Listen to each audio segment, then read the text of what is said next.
Hallo julle, ek het beloof ek gaan 'n video maak, so hier is ek. Nou ja,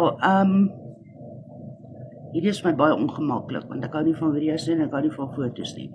Baby, jy mag slyf van, kom ons maak lewij van, baby appelbraai. So as dit 'n bietjie halkerig is, vergewe my maar. Bietjie weird sit na afkyk. Ek het baie focal brille. Die ou plaasdorp lyk steeds dieselfde. Na al die dae staat so telle. Fucking bitch. Nice. Eerste bright fucking oomblik. Want die boelie gaan jy net opfok. En hy praat, oor die dinge wat hom hartseer maak. Nice. Domtor.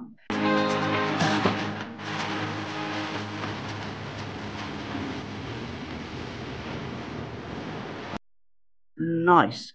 Jy het absoluut geen sê op die topic nie. Daar's 'n ou Bobbejaan in die Toyskloof-tunnel en hy praat op die SOS.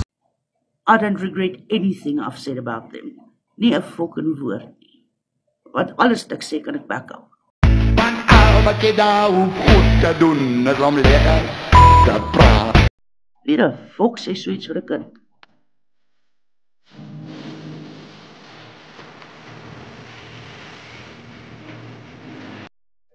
Kyk, ek is nie mother of the year nie, don't get me wrong, maar my kinders het daar nog van die brug gaan afspring nie.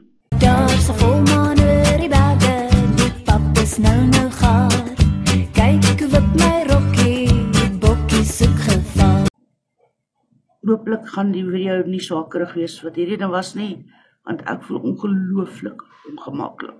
Kom ek ry net die meeste van die kak uit die pad uit. Baby appelbraai van, baby jy mag slyf van, kom ons maak lewij van, baby appelbraai. Kyk hoe lyk jy, jy's vet en jy's lelik.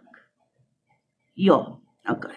Die ou plaasdorp lyk steeds dieselfde. Na al die dae staat so telle.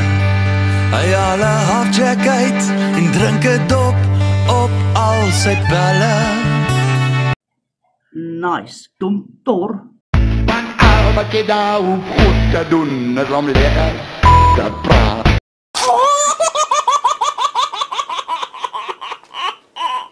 Domtor.